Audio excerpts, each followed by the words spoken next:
So my dear friends, welcome back to our YouTube channel physics save life. আমাদের চ্যানেলে তোমাদের সকলকে স্বাগত জানাই। আমরা যে চ্যাপ্টারটা নিয়ে আলোচনা করেছিলাম আগের দিন, এটা হচ্ছে ইলাস্টিসিটি। তো তার যে ইন্ট্রোডাকশান পার্ট আমি অনেকটাই বলে দিয়েছি। ডিফরমেশান কী, কীভাবে ইলাস্টিসিটি উৎপত্তি হচ্ছে, তার মাইক্রোস্কোপিক্যালি ব্যাখ্যা পুরোটাই আলোচনা করা আছে। তো তোমরা যারা এখনও ওই ভিডিওটা দেখোনি, প্লিজ ভিডিওটা দেখে নিও। তো আজকে আমরা ওর নেক্সট পার্ট থেকে শুরু করছি। দেখো, ফার্স্ট যেটা আছে সেটা হচ্ছে ইলাস্টিসিটি সম্বন্ধে তোমাদের আগের দিনই আমি কিছুটা বলে দিয়েছি।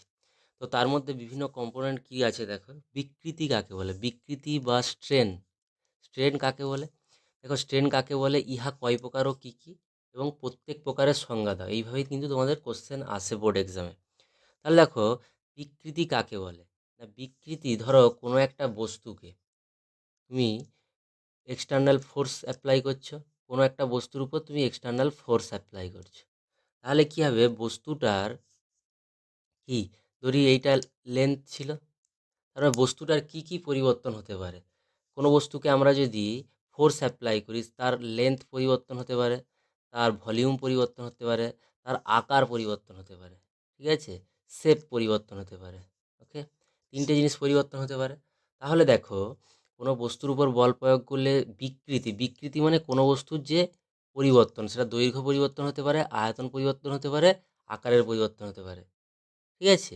তো দেখো, এই যে তিন প্রকারের বিকৃতি আছে, তো সেইটা কি বিকৃতি না, বিকৃতি দেখো, ফার্স্ট বিকৃতি আছে অনুদৈর্ঘ্য বিকৃতি বা লঙ্গিচিউডিনাল স্ট্রেন, STRAIN, এটা হবে না, STRAIN, লঙ্গিচিউডিনাল স্ট্রেন।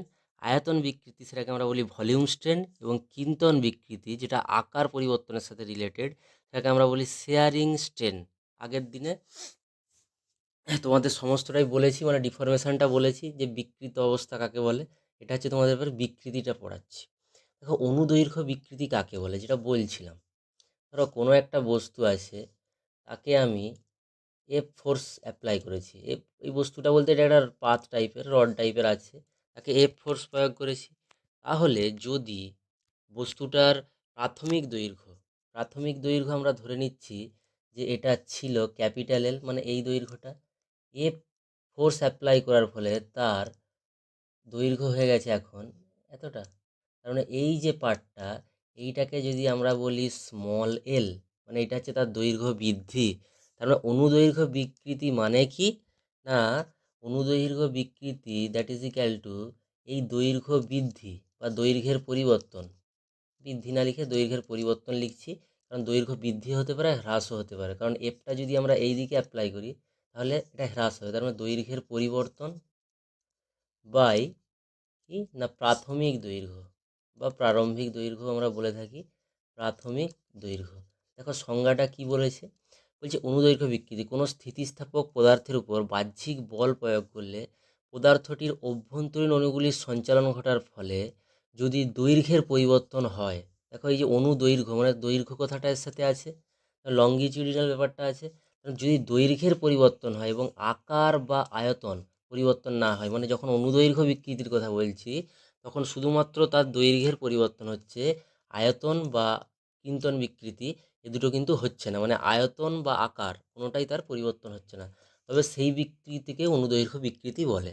এবং আমরা অনুদৈর্ঘ্য বিকৃতি পরিমাপ করি কীভাবে, দেখো এখানে একটা ছবি দিয়েছি, সেটা হচ্ছে একটা এফ ফোর্স অ্যাপ্লাই করা হয়েছে, কোনো বস্তুর দৈর্ঘ্য যেটা এল ছিল এখান পর্যন্ত, সেটা এখন বেড়ে কত হয়েছে না এল প্লাস স্মল এল, এই পরিমাণ বেড়েছে, স্মল এল পরিমাণ বৃদ্ধি পেয়েছে। এবার সেটা হতে পারে, দেখো এল হচ্ছে প্রাথমিক দৈর্ঘ্য, স্মল এল হচ্ছে দৈর্ঘ্য পরিবর্তন, তার মানে এল দৈর্ঘ্যের জন্য দৈর্ঘ্য পরিবর্তন হচ্ছে স্মল এল, একক দৈর্ঘ্যের জন্য দৈর্ঘ্য পরিবর্তন হচ্ছে স্মল এল বাই ক্যাপিটাল এল।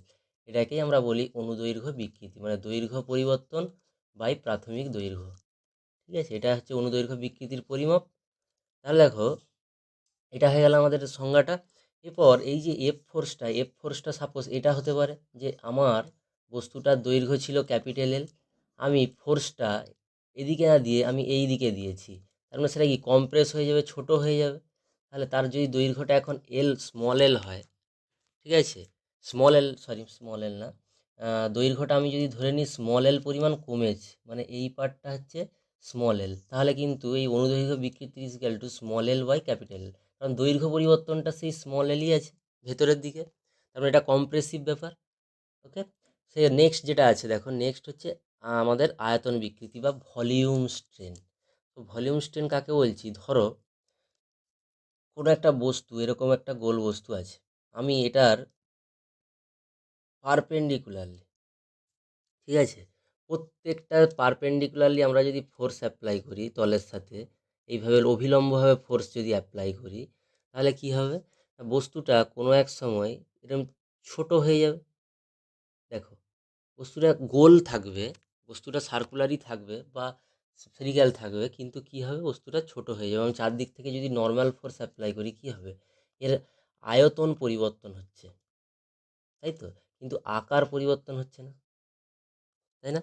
আকার পরিবর্তন হচ্ছে না। তো সেক্ষেত্রে এটা আয়তন বিকৃতির আন্ডারে, যেহেতু আয়তনটা পরিবর্তন হচ্ছে কিন্তু আকার পরিবর্তন হচ্ছে না। আকার কেন পরিবর্তন হচ্ছে না, বস্তু দেখো গোল গোলই আছে, বাট একটু ছোট হয়ে গেছে। দেখো অনুদৈর্ঘ্য বিকৃতি, এই যে ব্যাপারটা একটু বলে দিই। অনুদৈর্ঘ্য বিকৃতির ক্ষেত্রে, ঠিক আছে, অনুদৈর্ঘ্য বিকৃতির ক্ষেত্রে কি না, ধরো এই অনুদৈর্ঘ্য বিকৃতি মানে দৈর্ঘ্য কার থাকে, শুধুমাত্র কঠিন পদার্থের থাকে। সেই জন্য অনুদৈর্ঘ্য বিকৃতি, যখন আমরা কোনো কঠিন পদার্থের বিকৃতির কথা বলছি, ভেবে নেবে ওখানে আমরা অনুদৈর্ঘ্য বিকৃতির কথাই বলছি, ঠিক আছে। অনুদৈর্ঘ্য বিকৃতি, কারণ কঠিন পদার্থেরই শুধুমাত্র দৈর্ঘ্য থাকে, ঠিক আছে। তার মানে দেখো, এবারে যদি বলি যে আয়তন বিকৃতি, তার মানে আয়তন বিকৃতির সময় আকারের কোনো পরিবর্তন হচ্ছে না। মানে এটা যদি সার্কুলার থাকে সার্কুলার, এটা যদি তোমার কিউব থাকে, তার মানে কিউব থাকলে কি হবে, কিউবটা আমি যদি চারদিক থেকে নর্মাল ফোর্স দিই চারদিক থেকে, ঠিক আছে, সব দিক থেকেই, মানে বিভিন্ন দিক থেকে আমি নর্মাল ফোর্স দিচ্ছি, তাহলে কিউটা কি হবে, ছোট হয়ে যাবে, বাট আয়তনটা তার কমে যাচ্ছে, বাট কিন্তু তার আকারটা একই থাকছে। এটাই হচ্ছে আমাদের আয়তন বিকৃতি। আয়তন বিকৃতি কীভাবে পরিমাপ করা হয় না, ক্যাপিটাল ভি, আমি ধরে নিচ্ছি ক্যাপিটাল ভি ছিল প্রাথমিক আয়তন, মানে এই অবস্থায়, যখন ছোট হয়ে গেছে তখন তার আয়তন হচ্ছে স্মল ভি, সরি, এটা হচ্ছে পরিবর্তনটা স্মল ভি, ঠিক আছে। তার মানে প্রাথমিক আয়তন মাইনাস অন্তিম আয়তন, তার মানে সেটা হচ্ছে যে আয়তন পরিবর্তন, সেটা হচ্ছে স্মল ভি।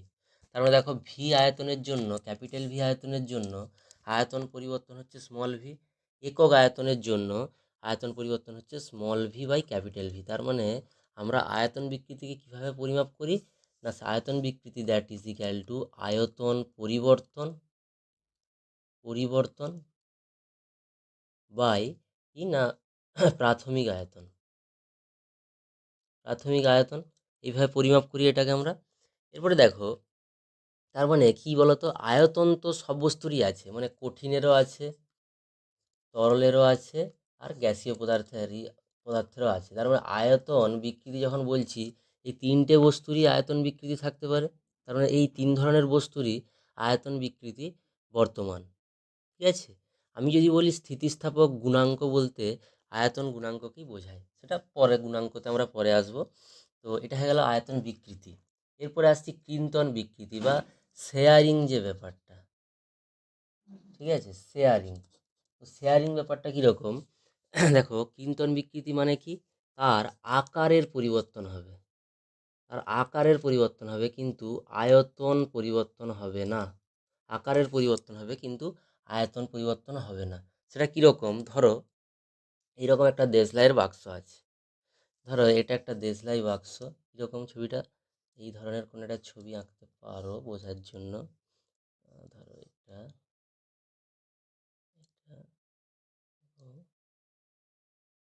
এটা এটা ধরো একটা দেশলাই বাক্স, দেশলাই যেটা আমরা জ্বালি। তো এটার আমি যদি এই স্পর্শক বরাবর বল প্রয়োগ করি, মানে এই তলের সাথে সমান্তরালভাবে যদি বল প্রয়োগ করি, কি হবে না, দেশলাই বাক্সটা কি হবে না, একটু ডিফর্মড হয়ে যাবে। কীরকম হবে দেখো, এইটা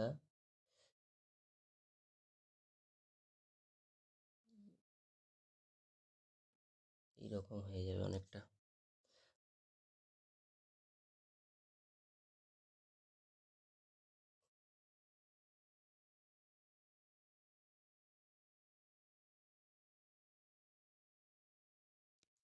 তো এটা গেল আমাদের ছবিটা। এটাকে যদি আমরা একটু সিম্পলিফাই করি, মানে একটা তলের কথা ভাবি, তাহলে দেখো এখানে আছে এ বি সি ডি, এরকম একটা বক্স ছিল প্রথমে, এটা একটা আয়তক্ষেত্র, ঠিক ঠিক আছে? এরপরে তুমি কি করেছো, এর তলের প্যারালালি এই দিকে এফ বল প্রয়োগ করেছো। মানে ধরো তোমার হাতে একটা বই আছে, তুমি ওর ওপরে স্পর্শকীয়ভাবে একটা বল প্রয়োগ করেছো, তার মানে বইটা একটু দুমড়ে যাবে, মানে একটু তার আকারের পরিবর্তন হবে। তার মানে কি, দেখো এইভাবে বল প্রয়োগ করার ফলে তলটা এখন এই রকমটা হয়ে যাচ্ছে।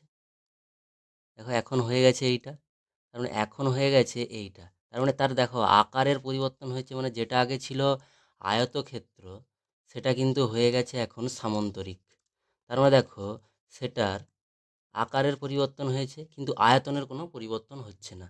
সেই জন্য এটাকে আমরা বলি কিন্তন বিকৃতি। এটাকে কিভাবে পরিমাপ করা হয়, দেখো এল হচ্ছে সরণ, কোন সরণটা, এ ড্যাশ, মানে এই পার্টটা, এইটুকু এই যে সরণটা হয়েছে এটার সাথে বি ড্যাশটা সমান, কারণ একই পরিমাণ সরেছে। এবং দেখো ট্যান থিটা, মানে এটা যদি থিটা হয়, ট্যান থিটা ইজিক্যাল টু কি, লম্ব বাই ভূমি মানে এ ড্যাশ বাই এডি। তার মানে small L by capital L. আমি যদি এটাকে স্মল এল ধরি এবং এর প্রত্যেকটা বাহুকে ক্যাপিটাল এল ধরি, বর্গক্ষেত্র ধরলে অবশ্যই ক্যাপিটাল এল হবে, তো দ্যাট ইজ ইকাল টু, দেখো theta is equal to small L by capital L. Capital এলটা কি, এই তল দুয়ের মধ্যে দূরত্ব। এটা বর্গক্ষেত্র হতে পারে বা আয়তক্ষেত্র হতে পারে, দ্যাটস নট ম্যাটার। হ্যাঁ, তো এটা হচ্ছে ক্যাপিটাল এল, মানে তল দ্বয়ের মধ্যে দূরত্ব, মানে এই যে তলটা আছে, এই একটা তল, এই একটা তল, তাদের মধ্যে দূরত্ব। তার মানে কিন্তন বিকৃতি, যেটাকে আমরা থিটা দিয়ে লিখি, থিটা যদি খুব স্মল হয়, থিটা যদি ক্ষুদ্র হয়, তখন কি হয়, ট্যান থিটাটা নিয়ারলি ইজিক্যাল টু থিটা হয়। দেখো theta equal to small L by capital L. যে থিটা যদি খুব ক্ষুদ্র হয় তাহলে সাইন থিটাটা হয় থিটার কাছাকাছি, কারণ সাইন 0 ডিগ্রির ভ্যালু তো 0। তার মানে দেখো এই দুটো একই টাইপের ম্যাচ করছে, মানে থিটা হয়ে যায়। আর কস 0 ডিগ্রির ভ্যালু কত, 1। তার মানে থিটাটা যদি খুব ছোট হয় তাহলে এটা হয় 1। তার মানে দেখো সাইন বাই কস মানে tan theta is equal to theta by 1, that is equal to theta. তো theta is equal to small L by capital L. তার মানে কিন্তন বিকৃতি কাকে বলছি, এই তলদ্বয়ের মধ্যবর্তী যে আপেক্ষিক সরণ, মানে কোন পার্টটা দেখো, সরণ কোন জায়গাটা হয়েছে, এই a dash R B dash, দেখো এই পার্টটা সরণ হয়েছে, দুটো সমান। তো এটা বাই মধ্যবর্তী দূরত্ব, মানে ওই দুটো তল, একটা এই তলটা আর একটা এই তলটা, তাদের যে দূরত্ব। ঠিক আছে, এটা হয়ে গেল আমাদের কিন্তন বিকৃতি। আমাদের বিকৃতি পার্টটা কাভার হয়ে গেল। আমাদের 3 ধরনের বিকৃতি ছিল, এক হচ্ছে অনুদৈর্ঘ্য বিকৃতি, 2 হচ্ছে আয়তন বিকৃতি, 3 হচ্ছে কিন্তন বিকৃতি। এরপরে দেখো একটা প্রবলেম আছে ছোট করে আমাদের বোঝার সুবিধের জন্য। বলছে 1 সেন্টিমিটার বাহু বিশিষ্ট একটি ঘনকের কিন্তন বিকৃতির মান 0.1 ডিগ্রি। তার মানে তলদ্বয়ের আপেক্ষিক সরণ কত, মানে এল, এটা আমাদের ক্যালকুলেট করতে বলেছে। এবং বাহু বিশিষ্ট একটা ঘনক, 1 সেন্টিমিটার বাহু বিশিষ্ট ঘনক মানে ক্যাপিটাল এল, মানে তলের মধ্যে দূরত্ব, ঘনকটা তো এইরকম। ঠিক আছে, এইটা ঘনকের প্রত্যেকটা বাহু সমান, তার মানে সেটা হচ্ছে ক্যাপিটাল এল, বলে দিয়েছে 1 সেন্টিমিটার। এবং থিটা, যেটা কিন্তন বিকৃতি, তার মান দেখো theta is equal two 0.1 degree. তার মানে থিটাটা আমরা সবসময় ক্যালকুলেট করি রেডিয়ানে, এটা মাথায় রাখবে। ঠিক আছে, তার মানে দেখো 180 ডিগ্রি, সেটা মানে কত, পাই রেডিয়ান। ঠিক আছে, পাই রেডিয়ান। তাহলে 1 degree is equal to pi by 180 radian. আর এখানে বলেছে 0.1 ডিগ্রি, তার মানে হচ্ছে পাই বাই 180 ইন্টু 0.1 রেডিয়ান। দেখো সেটাই করেছি, পাই বাই 180 ইন্টু 0.1, এটা রেডিয়ানে চলে আসে, রেডিয়ান। কোনটা সবসময় আমরা রেডিয়ানে মেজার করি, যেহেতু এগুলো রেডিয়ানে আছে। ঠিক আছে, আচ্ছা, theta is equal to small L by capital L. এই ফর্মুলা থেকে দেখো আমাকে স্মল এলটা ক্যালকুলেট করতে হবে। Theta is equal to small L by capital L, small L is equal to theta into L. থিটাটা আমরা পেয়ে গেছি pi by 180 degree, sorry pi by 180 into 0.1, এটা রেডিয়ানে, ইন্টু ক্যাপিটাল এল হচ্ছে 1 সেন্টিমিটার।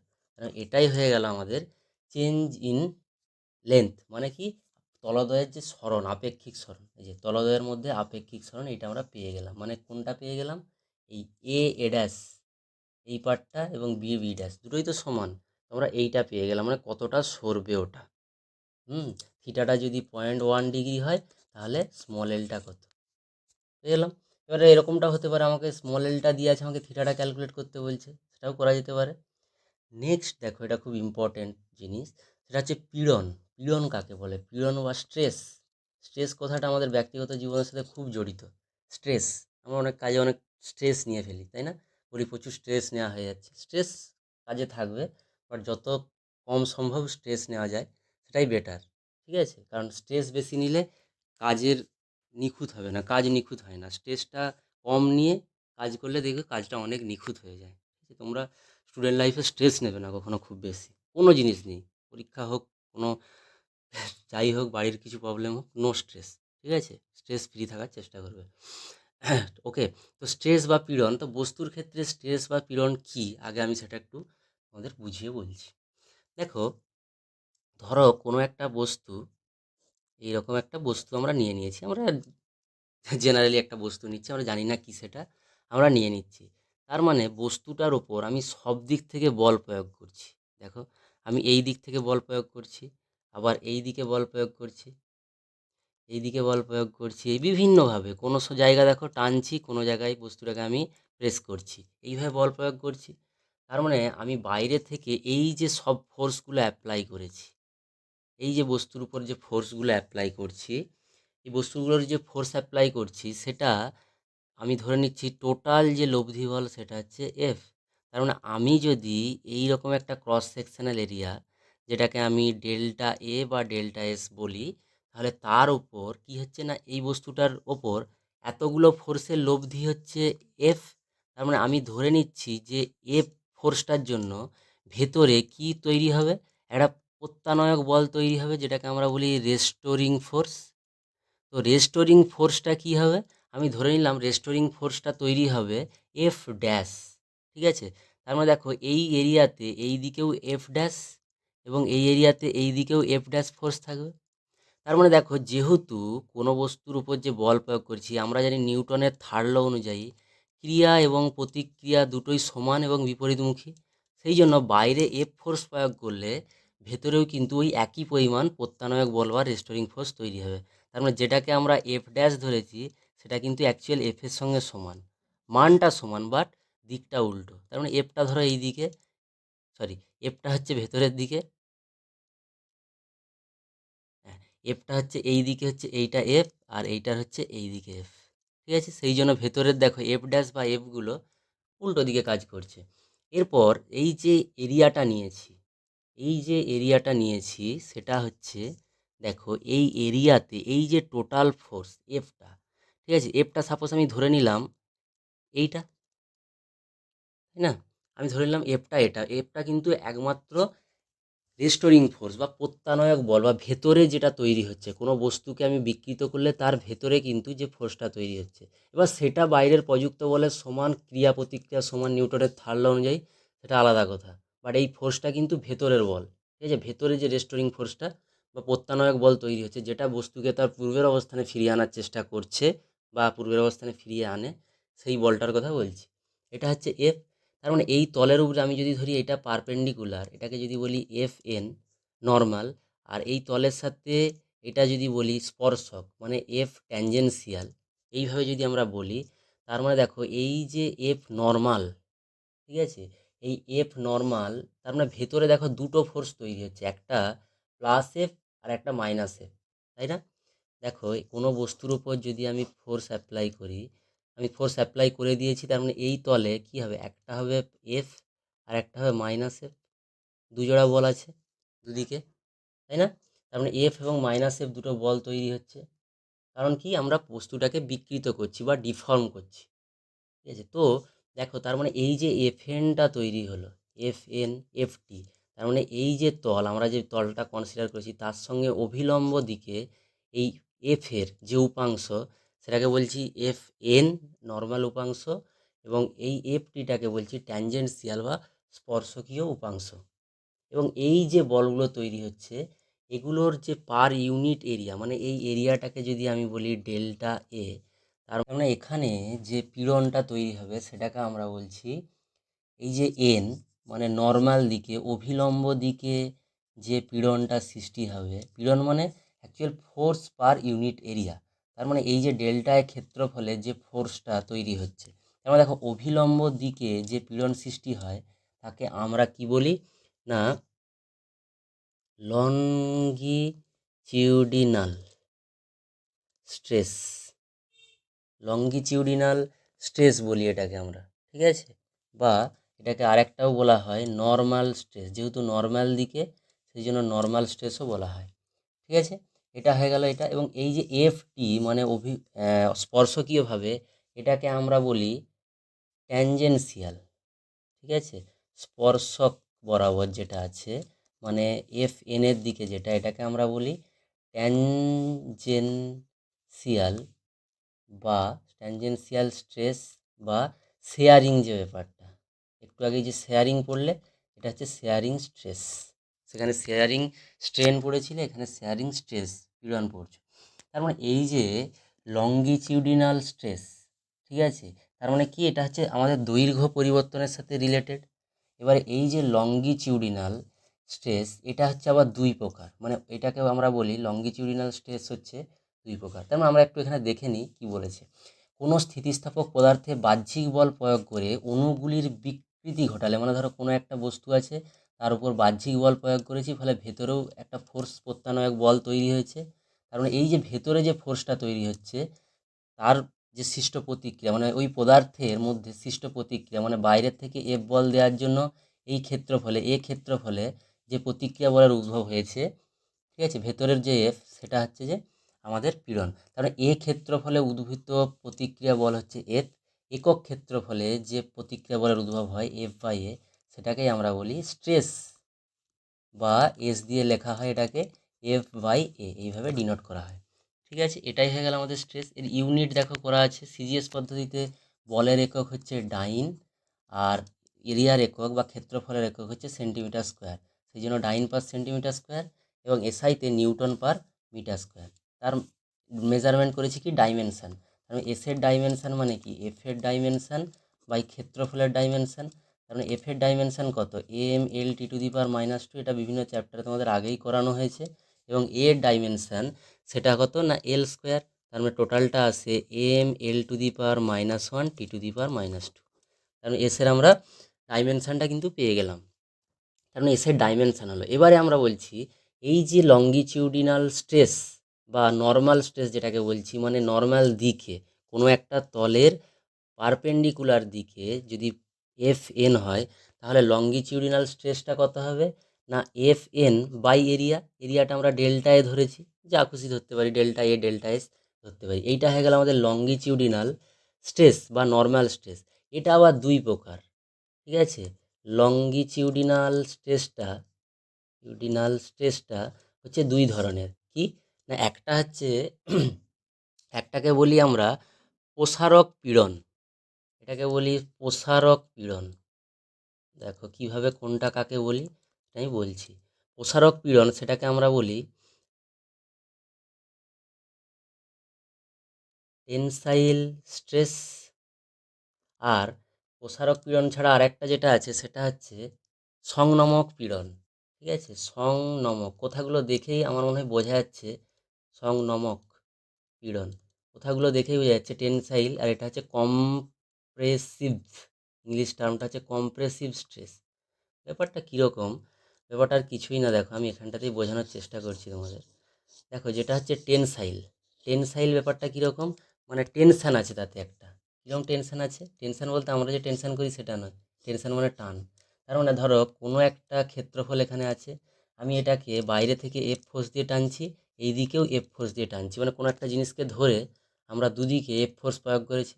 তার মানে দেখো এই যে দুটো ফোর্স অ্যাপ্লাই করেছি দুদিক থেকে, তার মানে এই যে ক্ষেত্রফল, এখানে ভেতরে কি প্রত্যানয়ক বলের উদ্ভব হবে না এদিকে এফ এদিকে এফ, এটাই তো হয়।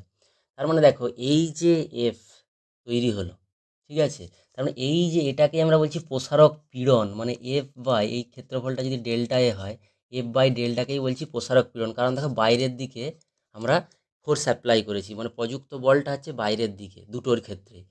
এরপর যেটা আমাদের সংনমক পীড়ন সেটা কীরকম, দেখো ছবিটা দেখলেই বুঝতে পারবে। সেটা হচ্ছে এইরকম একটা ছিল, আমি কি করছি বাইরের থেকে এফ ফোর্সটা এই দিকে অ্যাপ্লাই করছি, তার মানে কম্প্রেস করছি বস্তুটাকে, তাই তো, বস্তুটাকে কম্প্রেস করছি, বস্তুটাকে আগে কি করছিলাম এক্সটেন্ড করছিলাম বা স্ট্রেচ করছিলাম, এখন কিন্তু বস্তুটাকে কম্প্রেস করছি। তাহলে দেখো আমরা যদি কোনো একটা ক্ষেত্রফল নিই তার উপর কী কী ফোর্স অ্যাপ্লাই হবে, দেখো এই দিকে এফ আর এই দিকে এফ, ভালো করে দেখো। আগের বারে কী করেছিলাম, আগের বারে দুদিকে কিন্তু আমরা টানছিলাম, এদিকে এফ দিয়েছিলাম টেনসাইলের ক্ষেত্রে, এদিকে টানছিলাম, তখন এফ ফোর্সগুলো কীরকম ছিল না বাইরের দিকে ছিল, দেখো এই যে ভেতরে এফ, এদিকে এফ বাইরের দিকে, এখন কিন্তু ভেতরের দিকে, তার মানে এইটাও ভেতরে, এইটাও ভেতরে, এই পরিমাণ ফোর্স অ্যাপ্লাই হচ্ছে মানে তৈরি হচ্ছে ভেতরে। তো একটা গেল প্রসারক পীড়ন, আর একটা হচ্ছে সংনমক পীড়ন, ঠিক আছে।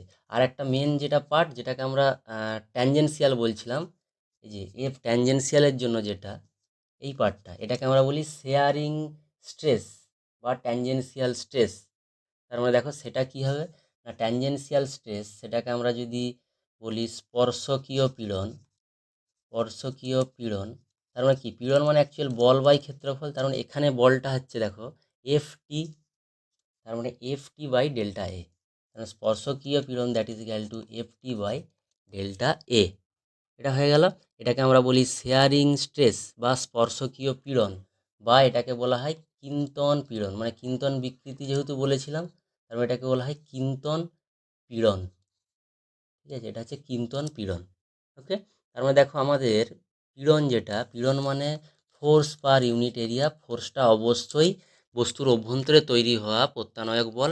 যেহেতু নিউটনের থার্ড ল বলছে ক্রিয়া প্রতিক্রিয়া সমান, তাই বাইরে থেকে এফ ফোর্স দিলে ভেতরেও ওই এফ ফোর্স প্রত্যানয়ক বল তৈরি হবে, ঠিক আছে। তার মানে সেই জন্য আমরা এফটাকে অনেক সময় কি বলে ফেলি, প্রযুক্ত বল বলে ফেলি। অ্যাকচুয়ালি এটা কিন্তু প্রতিক্রিয়া বল। দেখবে বইয়ে তোমাদের লেখা আছে যে এস ইজিক্যাল টু প্রযুক্ত বল, কারণ প্রযুক্ত বল এবং প্রতিক্রিয়া বল দুটো সমান হয় নিউটনের থার্ড ল অনুযায়ী। প্রযুক্ত বল বাই ক্ষেত্রফল, এটা তোমাদের লেখা থাকে, তোমরা কনফিউজ হয়ে যাও না। প্রযুক্ত বল মানে এটা হচ্ছে প্রতিক্রিয়া বল, অ্যাকচুয়াল বস্তুর ভেতরে তৈরি হওয়া প্রতিক্রিয়া বল। নিউটনের থার্ড ল বলছে ক্রিয়া প্রতিক্রিয়া সমান, তাই অনেকে ওটাকে প্রযুক্ত বল লেখেও দেয়, ঠিক আছে, কিন্তু না লেখাই ভালো, ঠিক আছে। এটা হয়ে গেল তোমাদের এই পার্টটা, মানে অনুদৈর্ঘ্য পীড়ন। পীড়ন কত প্রকারের হয়, অনুদৈর্ঘ্য পীড়ন মানে দৈর্ঘ্য বরাবর যদি হয়, যেমন এই কেসটা, এই কেসটা, এগুলো হচ্ছে অনুদৈর্ঘ্য পীড়ন। আয়তন পীড়ন মানে যেখানে তোমার আয়তনের পরিবর্তন হচ্ছে। আয়তন পীড়ন মানে আয়তন বিকৃতি তোমরা পড়েছো, মানে কোনো বস্তুকে আমরা পারপেন্ডিকুলারলি ফোর্স দিচ্ছি, মানে একটা যদি গোলাকার কোনো শেপের বস্তু থাকে, তাকে আমরা যদি নর্মাল ফোর্স চারপাশ থেকে দিই, তাহলে বস্তুটা কী হবে, এরকম ছোটো হয়ে যাবে। তার মানে তার আয়তন পরিবর্তন হচ্ছে কিন্তু আকার একই থাকছে। সেক্ষেত্রে ফোর্স পার ইউনিট এরিয়া যেটা হবে সেটাকে আমরা বলবো আয়তন পীড়ন। আর কিন্তন পীড়নটা তো তোমাদেরকে বললাম, এই যে এটা স্পর্শকীয় বলের ক্ষেত্রে যেটা কাজ করছে পার ইউনিট এরিয়া, সেটাকে আমরা বলি কিন্তন পীড়ন। সংজ্ঞাগুলো তোমরা বই থেকে প্লিজ কালেক্ট করে নিও, এবং তাদের ইউনিট এবং মাত্রা এই জিনিসগুলো তোমরা ক্যালকুলেট করবে, এটা তোমাদের হোমওয়ার্ক। আয়তন পীড়নের ক্ষেত্রে ইউনিটটা কী হয়, এবং কিন্তন পীড়নের ক্ষেত্রে ইউনিট এবং ডাইমেনশান কী হয়। ডাইমেনশান প্রত্যেকের একই হবে, কারণ যেহেতু সবগুলোই পীড়ন force per unit area, dimension সবার ক্ষেত্রেই কিন্তু একই হবে, ওকে। সো বন্ধুরা, এখানে আমরা কয়েকটা সংজ্ঞা তোমাদের সাথে ডিসকাস করব, সংজ্ঞা বা কনসেপ্টও বলতে পারো, সেটা তোমাদের সঙ্গে ডিসকাস করতে চলেছি। ফার্স্ট দেখো কি বলেছে, স্থিতিস্থাপকতা কি, এটা তো তোমরা আগের দিনেই পড়েছো, তাও আমি আরেকবার বলে দিচ্ছি স্থিতিস্থাপকতা কি। স্থিতিস্থাপকতা হচ্ছে কি ব্যাপারটা, দেখো সংজ্ঞাটা কীরকম না, যে ধর্মের জন্য কোনো বস্তু তার প্রকৃত অবস্থায় ফিরে আসতে চায়, অথবা যে ধর্মের জন্য কি হয় না, কোনো বস্তুর উপর যদি বল প্রয়োগ করি, তার মানে বল প্রয়োগ করলে তার মধ্যে যে বিকৃতি ঘটে সেটাকে বাধা দেওয়ার চেষ্টা করে, ঠিক আছে, সেই ধর্মকে স্থিতিস্থাপকতা বলে। স্থিতিস্থাপকতা ধর্ম দুভাবে বলা যায় না, কোনো বস্তুর উপর বল প্রয়োগ করলে যদি বস্তুটি তার প্রকৃত অবস্থায় ফিরে আসতে চায় ও আসার চেষ্টা করে যে ধর্মের জন্য, বা যে ধর্মের জন্য কোনো বস্তু তার মধ্যে সৃষ্ট বিকৃতি সেটাকে বাধা দেয়, মানে কোনো বস্তুকে আমি ডিফর্ম করছি, বস্তুটাকে ডিফর্ম করছি, তার মানে সে আবার তার পূর্বের অবস্থায় ফিরে আসবে, বা এই এফ ফোর্স যে বাইরে থেকে দিচ্ছি এটাকে বাধা দেবে, এটাকেই বলি আমরা ইলাস্টিসিটি ধর্ম। এবং স্থিতিস্থাপক পদার্থ কাকে বলে না, যে সমস্ত পদার্থ এই স্থিতিস্থাপকতা ধর্ম দেখায় তাদের স্থিতিস্থাপক পদার্থ বলে। এবং বাকি যে সংজ্ঞাগুলো আছে এগুলো আমি বলছি পরপর, তোমরা পেয়ে যাবে ঠিক একটার পর একটা। ফার্স্ট বলি একান্ত দৃঢ় বস্তু বা দৃঢ় বস্তু। দৃঢ় বস্তু কাকে বলে না, কোনো বস্তুর উপর বল প্রয়োগ করলেও যদি তার কণাগুলির মধ্যবর্তী দূরত্ব অপরিবর্তিত থাকে, তার মানে কি কোনো কণার কোনো স্মরণ হচ্ছে না, এটাই তো দৃঢ় বস্তু, আগের দিনে বলেছিলাম। তার মানে এফকে যদি এফ জিরো হলেও যা, এফ ইনফিনিটি হলেও তা, বিকৃতি কিন্তু জিরো, তার মানে বস্তুর কোনো বিকৃতি নেই, তার মানে দেখো বস্তুটার বিকৃতিটা জিরো। তার মানে বস্তুটার পীড়ন যদি ক্যালকুলেট করি, পীড়ন মানে ফোর্স পার ইউনিট এরিয়া, তার মানে দেখো বস্তুটার বিকৃতি জিরো, ফোর্সটা হতে পারে জিরোই হতে পারে, ইনফাইনাইট হতে পারে, যা খুশি হতে পারে, পীড়নটা আমরা ক্যালকুলেট করছি না, পীড়ন তো তৈরি হবেই, যদি জিরো হয় তো পীড়ন জিরো, ইনফিনিটি হলে পীড়ন ইনফিনিটি, বাট বিকৃতি কিছু নেই। এবার নমনীয় বস্তু কাকে বলে? নমনীয় বস্তু ঠিক এর উল্টোটা, মানে ফোর্স অ্যাপ্লাই না করলেও পারফেক্ট নমনীয় বস্তু, ঠিক আছে, একান্ত নমনীয় বস্তু বা পারফেক্ট নমনীয় বস্তু। সেটা কীরকম? ফোর্স দিচ্ছি না, তা সত্ত্বেও তার বিকৃতি হয়ে যাচ্ছে, বিকৃতিটা কিন্তু ইনফিনিটি। এটা মানে খুব নমনীয় বস্তু। অ্যাকচুয়াল একান্ত দৃঢ় বস্তু পাওয়াও সম্ভব নয়, আর একান্ত নমনীয় বস্তু পাওয়াও সম্ভব নয়। সমস্ত বস্তুই কিন্তু এই দুটোর মিডিলে, ঠিক আছে, তাদের মানে তার প্রপার্টিসটা এই দুটোর মিডিলে থাকে, ঠিক আছে। এরপরে দেখো আমাদের এখানে যেটা বলেছে এটা খুব ভালো করে জানতে হবে, সেটা হচ্ছে ভার বিস্তৃতি লেখচিত্র, বা এটাকে অনেক সময় বলা হয় তোমাদের পীড়ন বিকৃতি লেখচিত্র। পীড়ন বিকৃতি লেখচিত্র বা ভার বিস্তৃতি লেখচিত্র, পীড়ন বিকৃতি লেখচিত্র। তার মানে এই দিকে ভার আর ওই দিকে বিস্তৃতি, বা তোমরা যদি পীড়ন বিকৃতির কথা বলো, এই দিকে বিকৃতি আর এই দিকে হবে পীড়ন। তোমাদের বইয়ে করা আছে পীড়ন। তার মানে এটা হয়ে গেল। এরপরে তার কার্ভেচারটা দেখো, কার্ভটা কীরকম না, এই ধরনের একটা আমরা সরলরৈখিক জায়গা পেয়েছি না? কারণ আমি এই পয়েন্টটাকে ধরে নিলাম এ পয়েন্ট, ঠিক আছে, এই পয়েন্টটাকে আমি এ পয়েন্ট ধরে নিলাম। তার মানে দেখো এই যে যত আমরা বিকৃতিটাকে ইনক্রিজ করছি, দেখো এই জায়গাটা একটা সরল রৈখিক ইকুয়েশান, মানে y equal to m x, এই ধরনের একটা ইকুয়েশান। তার মানে এই জায়গাটা ওয়াই মানে কি পীড়ন, দ্যাট ইজ ইকুয়াল টু, পীড়ন ইজ ইকুয়াল টু কি, এটা এমটা একটা কনস্ট্যান্ট মানে ধ্রুবক, ইন্টু এক্সের দিকে বিকৃতি লিখেছি, এক্স অক্ষ বরাবর বিকৃতি আছে, সেই জন্য বিকৃতি, পীড়নটা হচ্ছে ওয়াই অক্ষ বরাবর, সেই জন্য এইটা। তাহলে এ বিন্দু পর্যন্ত কি হচ্ছে না, বস্তুটা এইরকম একটা ইকুয়েশান মেনে চলছে, এবং এইটা অবশ্যই স্থিতিস্থাপক সীমার মধ্যে। আমি একটু পরে বলবো স্থিতিস্থাপক সীমাটা কি। স্থিতিস্থাপক সীমা কাকে বলে না, কোনো বস্তুর স্থিতিস্থাপক ধর্ম, মানে ধরো তুমি একটা মেটাল ওয়্যার নিয়েছো, তাকে তুমি বাড়ালে, কি করলে না, সাপোজ এই রকম করলে, ঠিক আছে, তারপরে বস্তুটা কি হলো, আবার এই রকম হয়ে গেল যখন ফোর্সটা উইথড্র করে নিলে। এদিকে ফোর্স ছিল, ফোর্সটা উইথড্র করে নিয়েছো এই অবস্থায়, আবার বস্তুটা এই অবস্থায় চলে এসছে, তুমি তাকে আবার এতটা বড় করলে, আবার ফোর্সটা উইথড্র করলে সে আবার তার পূর্বের অবস্থায় ফিরে আসবে। কিন্তু তুমি বস্তুটাকে এত বড় করে দিলে এরকম করতে করতে, তার মানে কিন্তু সে আর তার প্রাথমিক অবস্থায় ফিরে আসতে পারবে না। তার মানে স্থিতিস্থাপক সীমা বলতে যার যে পয়েন্টে গেলে বা যে সীমাতে গেলে বা তার থেকে নিচে থাকলে বস্তুটা তার পূর্বের অবস্থায় ফিরে আসার জন্য স্থিতিস্থাপকতা ধর্ম দেখায়, সেই রেঞ্জটাকে আমরা বলছি স্থিতিস্থাপক সীমা। মানে স্থিতিস্থাপক সীমার উপরে যদি আমরা চলে যাই, বস্তুটার কিন্তু স্থিতিস্থাপকতা ধর্ম লোপ পাবে এবং বস্তুটা তার পূর্বের অবস্থায় ফিরে আসতে পারবে না। তার মানে এই যে ও টু এ, এই পার্টটা একটা সরলরেখার ইকুয়েশন দেখাচ্ছে, ঠিক আছে। এবং এখানে আরেকটা বিন্দু থাকে খুব কাছে, ঠিক আছে, এটাকে আমরা বি বিন্দু বলি। এই বি বিন্দুটা হচ্ছে স্থিতিস্থাপক সীমা, এর পরে পেরিয়ে গেলে কিন্তু ওটা আর তার ইলাস্টিসিটি ধর্ম দেখাবে না, ঠিক আছে।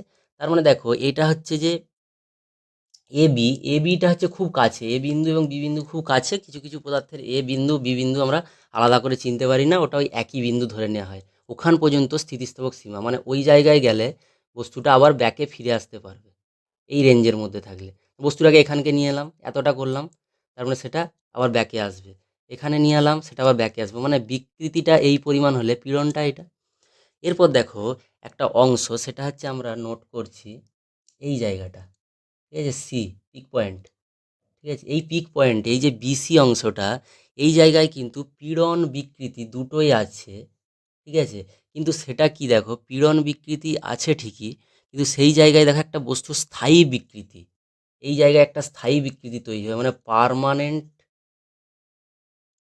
ডিফরমেশান তৈরি হবে, ঠিক আছে। যেটা বলছিলাম এই যে এই জায়গাটা স্থিতিস্থাপক সীমা যদি পার করে যায়, তার মধ্যে একটা পার্মানেন্ট ডিফরমেশান হবে, মানে বস্তুটা হয়তো একটু বেড়ে গেল, মানে একটা তামার তার তুমি খুব টেনে দিয়েছো তাকে, তার মানে সেটা সে বেড়ে গিয়েই রয়ে যাবে, মানে তার প্রসারণ অবস্থাতেই রয়ে যাবে, ঠিক আছে। তো দেখো এটাকে বলি আমরা পার্মানেন্ট ডিফরমেশান। তার মানে দেখো এই যে পীড়ন বাই বিকৃতি, ঠিক আছে, পীড়ন বাই বিকৃতি, এই যে অংশ, দেখো আমি একটু মুছে নিচ্ছি তোমাদের বোঝার সুবিধার জন্য, এই যে সরলরৈখিক অংশ, এই জায়গায় কিন্তু পীড়নের সাথে বিকৃতি, দেখো এটা সবসময় কিন্তু পজিটিভ, কারণ পীড়নটা সবসময় বেশি। এরপরে দেখো এই যে বিসি অংশ আছে না, ওইখানে কিন্তু পীড়ন বাই বিকৃতিটা হচ্ছে নেগেটিভ, দেখো এখানে বিকৃতি বাড়ছে কিন্তু পীড়নটা নিচের দিকে নেমে গেছে, ওই বিসি অংশে এটা হচ্ছে ঋণাত্মক, ঠিক আছে। এবং তারপরে হচ্ছে তারপরে কি লিখছি না, এখানে দেখো এইটা হচ্ছে একটা অংশ ই এবং এখানে একটা অংশ এফ। ই হচ্ছে এই যে ই বিন্দুটা, ঠিক আছে?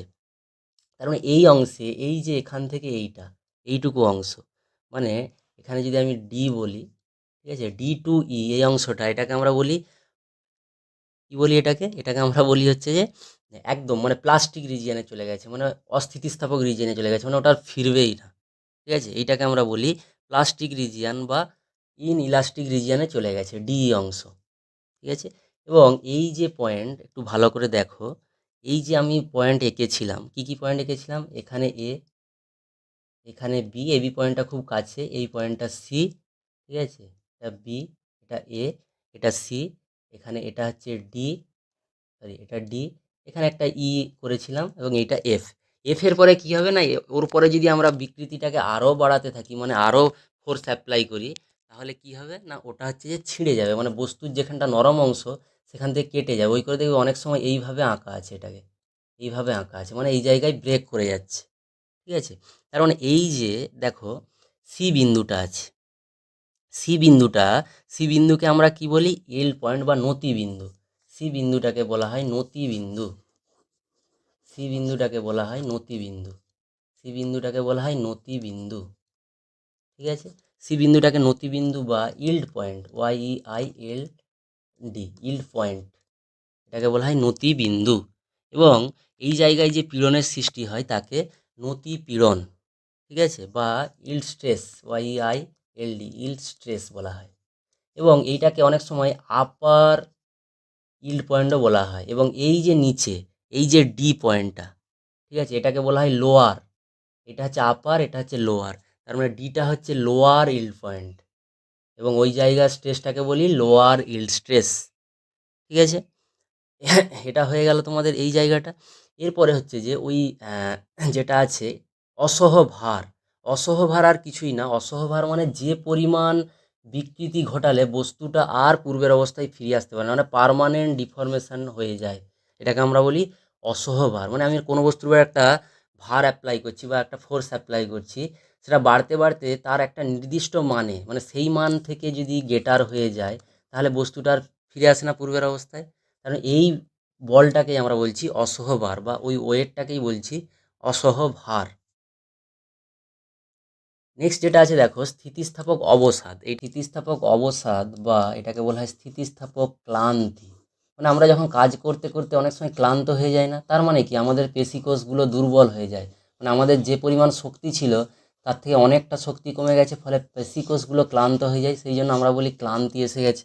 তেমনি এরও স্থিতিস্থাপক অবসাদ বা স্থিতিস্থাপক ক্লান্তি, ঠিক আছে, যেটাকে আমরা বলি স্থিতিস্থাপক ক্লান্তি বা স্থিতিস্থাপক অবসাদ, অবসাদ, অবসাদ বা ক্লান্তি, এটাকে ইংলিশ টার্মটা হচ্ছে ইলাস্টিক ফ্যাটিগ, এটাকে বলা হয় ইলাস্টিক ফ্যাটিগ, ঠিক আছে? এটাকে বলা হয় ইলাস্টিক ফ্যাটিগ। ফ্যাটিগ এটা কি না, দেখো কোনো স্থিতিস্থাপক বস্তুর উপর আমরা যদি দীর্ঘ সময় ধরে বল প্রয়োগ করি, মানে পীড়ন যেটা ফোর্স পার ইউনিট এরিয়া, দীর্ঘ সময় ধরে যদি এই বলটা অ্যাপ্লাই করলাম আবার ছেড়ে দিলাম, মানে বস্তুটা ফোর্স অ্যাপ্লাই করলাম, তাহলে বস্তুটা কি হলো, তার অবস্থার পরিবর্তন হলো বা আকারের পরিবর্তন হলো বা দৈর্ঘ্যের পরিবর্তন হলো, তারপর আবার ছেড়ে দিলাম, বস্তুটা তার পুরনো অবস্থায় ফিরে যাচ্ছে। এইভাবে যদি বারবার ক্রমাগত হ্রাস বৃদ্ধি করা হয়, তাহলে কিন্তু বস্তুটার যে স্থিতিস্থাপক ধর্ম সেটা কিন্তু অবনতি হয়ে যায়, ঠিক আছে? মানে প্রত্যেকবার পীড়ন অপসারণ করার পরে বস্তুটির মধ্যে কিছু পরিমাণ বিকৃতি থেকে যাবে, মানে বস্তুটা বারবার আর পূর্বের অবস্থায় ফিরে আসতে পারবে না। ফার্স্ট টাইম করলাম, এফ ফোর্স দিলাম, সে আবার পূর্বের অবস্থায় ফিরে আসলো, এফটা উইথড্রল করে নিলে, আবার করলাম, আবার ফিরে আসলো পূর্বের অবস্থায়। কিন্তু এরকম করতে করতে একটা টাইম আসবে যখন ওকে ফোর্স অ্যাপ্লাই করলেও ও আর ব্যাকে পূর্বের অবস্থায় ফিরে আসতে পারছে না পুরোপুরিভাবে। তার মানে কি, বস্তুটা তার একটা ক্লান্তি এসে গেছে, ঠিক আছে, মানে অবসাদ এসে গেছে। এই সময় কি না, এই সময় যদি আমরা স্বাভাবিক পীড়ন, মানে যেটা তার পীড়ন তার থেকে অনেক কম পীড়ন অ্যাপ্লাই করলেই বস্তুটি ছিঁড়ে যায় বা ভেঙে যায়।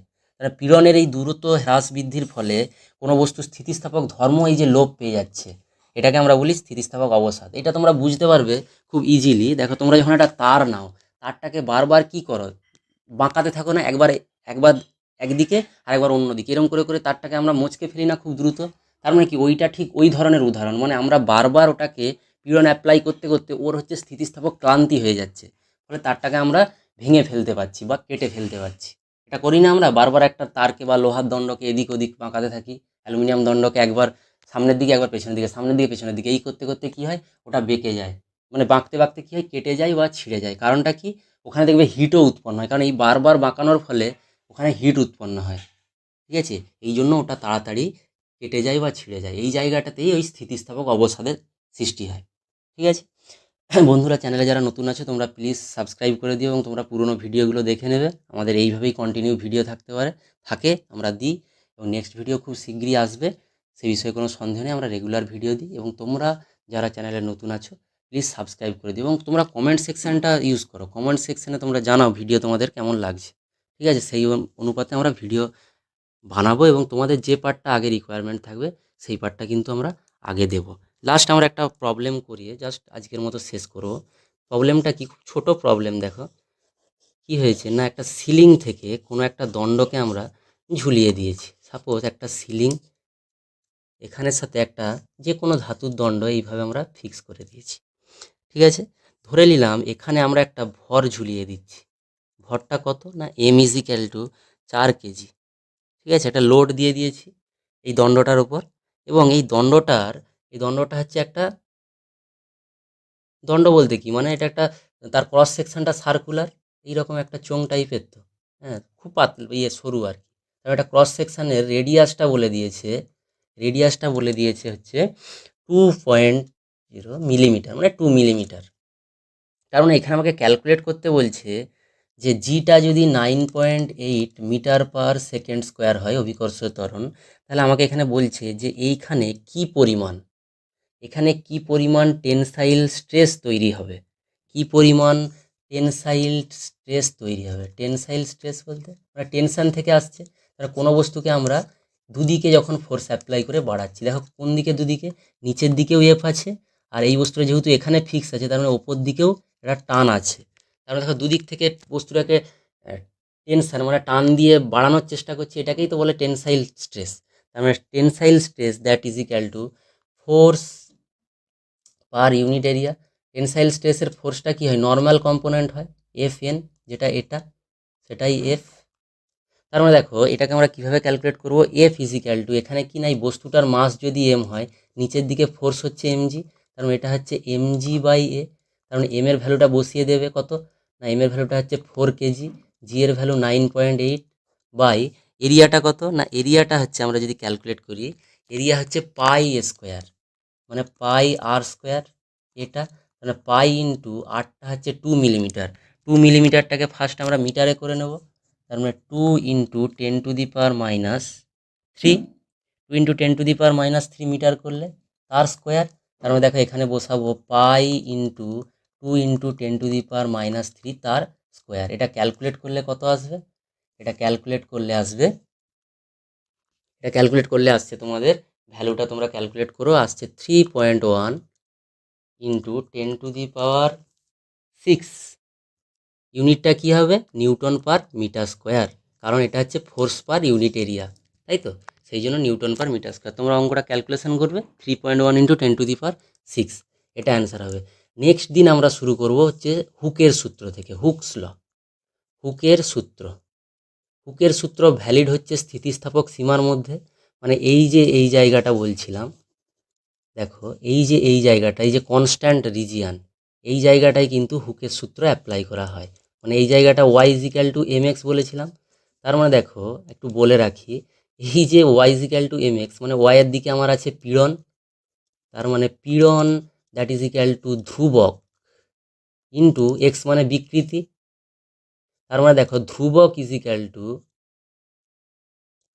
পীড়ন/বিকৃতি, স্থিতিস্থাপক সীমার মধ্যে পীড়ন/বিকৃতি তার অনুপাতটা ধ্রুবক, এবং এই ধ্রুবকটাকেই আমরা বলি স্থিতিস্থাপক গুণাঙ্ক। এটাই হুকের সূত্র আর কি, স্থিতিস্থাপক সীমার মধ্যে পীড়ন এবং বিকৃতি পরস্পর সমানুপাতিক। এটা নেক্সট ডে আমরা বলবো, আজকের মতো এখানেই শেষ করছি বন্ধুরা।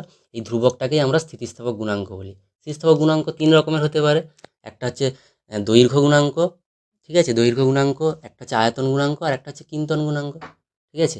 তো নেক্সট ডে আমরা এটা নিয়ে আলোচনা করব। আজকের মতো এখানে শেষ করছি বন্ধুরা। চলো বাই।